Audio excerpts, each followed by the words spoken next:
So we're here at Frank's house. This is Frank's, what's it called? It's a parrot.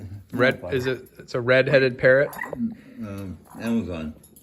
Red-headed Amazon. And Paco was born in 1971, you said? That's wild. This parrot's 51 years old. He's a beauty. Yeah. But he's very cautious. I tried to touch him and he didn't like that. This is my version of, what do you call them, peanut butter and jelly. Hi, baby. Bubble.